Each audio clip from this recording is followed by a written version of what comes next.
Je vous emmène à l'expo John Singer Sargent au musée d'Orsay. Au début de sa formation artistique à Paris, Sargent intègre l'atelier de Carolus Durand, qui demandait à ses élèves de faire, à partir du même modèle, 3 exercices, qui sont les 3 choses les plus dures à faire en peinture, mais aussi les plus dures à faire pour un directeur de la photographie.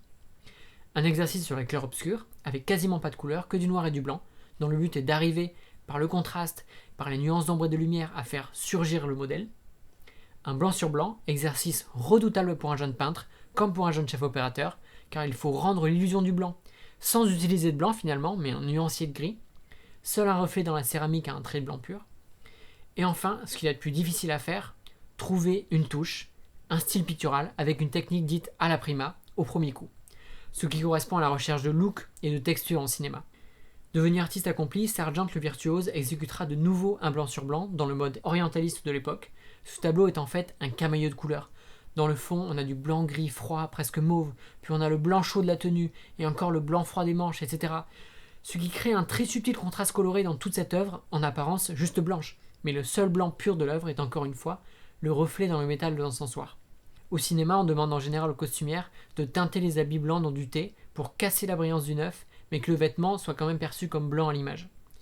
L'illustration la plus magistrale de ce qui peut être cet exercice de blanc sur blanc appliqué au 7e art est toute la filmographie d'Haneke. Il n'a eu de cesse de décliner le blanc dans ses films. Plus tard dans sa carrière, Sargent ira encore plus loin dans le ton sur ton en osant le rouge sur rouge pour le portrait d'un notable gynécologue, ou le noir sur noir. Dans l'expo, on peut également voir une trace de lumière incroyable dans un intérieur vénitien, ou un dessin de jeunesse qui illustre à merveille le concept du light, dark de Jack Cardiff. Une autre expo du moment à Paris est riche d'enseignements cinématographiques. Il s'agit de celle consacrée à Georges Latour au musée Jacquemart-André. L'avant-dernière expo que j'avais vue au musée Jacquemart-André, c'était le Caravage. Et bien Latour, c'est Caravage, mais avec la source dans le champ. Les expos à Jacquemart-André sont intéressantes car elles mettent souvent en miroir des œuvres de maîtres et d'autres œuvres de contemporains sur des sujets similaires dans un style similaire. Et on se rend alors tout de suite compte de ce qui fait le génie de l'artiste mis à l'honneur, de sa supériorité. Et c'est assez dur pour les œuvres en face. C'était particulièrement saisissant dans l'expo sur le Caravage. Et dans l'expo Latour, par exemple, le reniement de Saint-Pierre des frères Lenain fait pâle figure, avec des couleurs grisâtres, un trait grossier, une composition confuse et des noirs qui manquent de profondeur, comparé à l'élégance des compositions de Latour.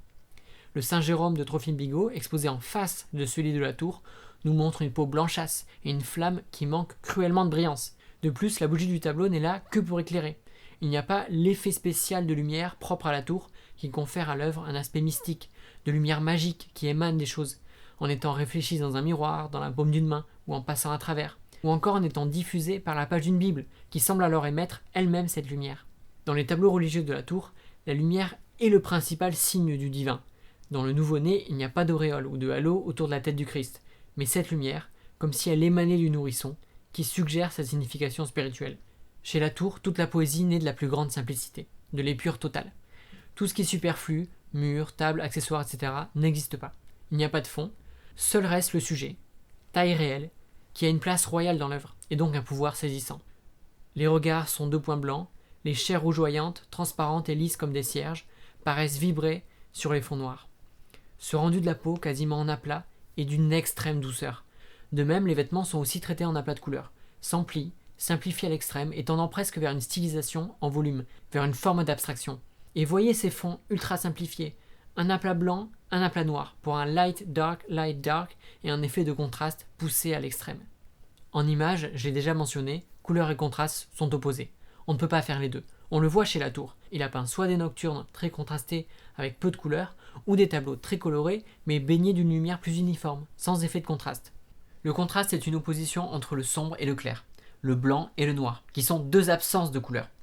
La valeur de couleur la plus saturée est celle qui se situe pile entre les deux, dans l'exposition parfaite. Dès qu'une image est surexposée ou sous-exposée, la couleur s'efface. D'où le fait qu'une image à fort contraste soit peu colorée et qu'une image saturée soit naturellement composée de plus de zones éclairées en aplat. J'ai presque envie de dire, pour qu'il y ait contraste, il faut du modelé, et pour qu'il y ait couleur, il faut de l'aplat. Ce qui nous amène donc, en tant que chef opérateur, à penser la déco, son modelé, pour un type d'image souhaité. En effet, avec les formats d'images de cinéma standard, plus ou moins allongés, le décor occupe presque toujours la moitié de l'image, même s'il est flou. Dans un plan large, c'est le décor que l'on voit. Et même en gros plan, la tête du comédien n'occupe jamais qu'un tiers de l'image.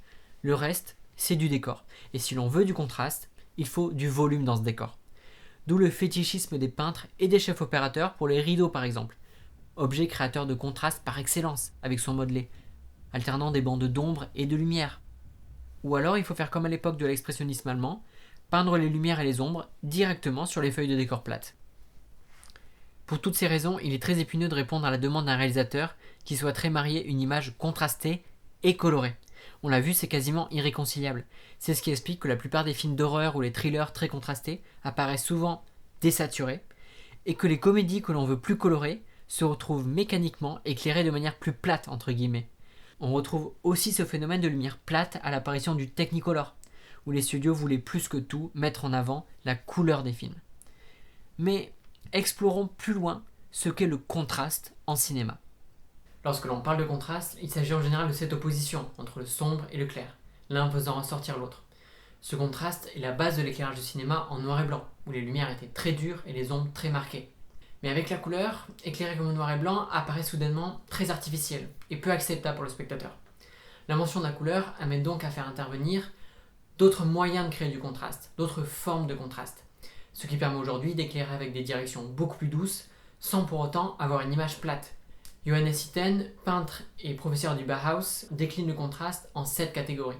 Par exemple, il y décrit le contraste coloré chaud-froid.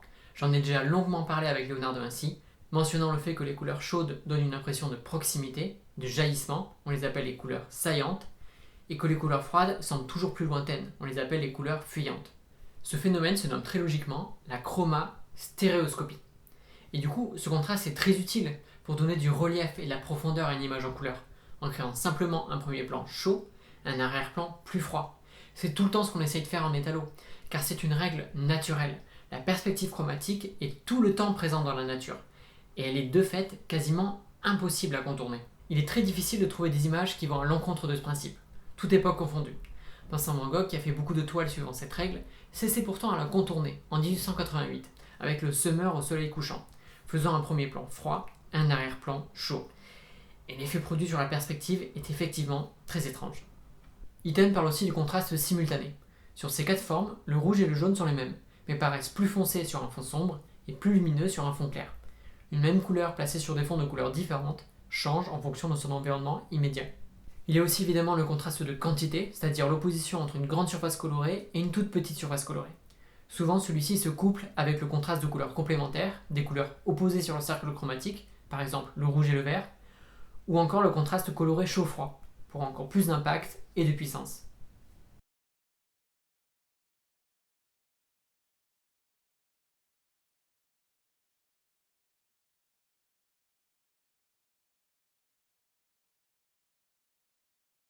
Une anecdote illustre à merveille le fait qu'en peinture, une toute petite touche de couleur peut tout changer.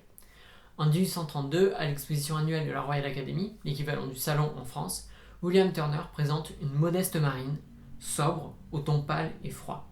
John Constable, autre artiste paysagiste de génie, choisit lui de montrer une œuvre sur laquelle il travaille depuis 10 ans, un immense tableau nationaliste, plein de vermillon, d'or et d'argent, l'inauguration du pont de Waterloo. Sachant les deux artistes rivaux, le jury décide justement d'accrocher les deux œuvres côte à côte. Quand vient le jour du vernissage, ainsi nommé parce que les peintres avaient le droit de venir une dernière fois retoucher et vernir leur toile, Turner constate que son tableau est complètement éclipsé par celui de Constable. Il revient donc armé d'un pinceau et rajoute au milieu de sa marine une toute petite bouée, rouge comme un bâton de dynamite. Ce point rouge au milieu de l'océan pastel attirera tous les regards des visiteurs. Et Constable, dépité, dira « Turner est venu et il a tiré un coup de canon sur mon tableau ».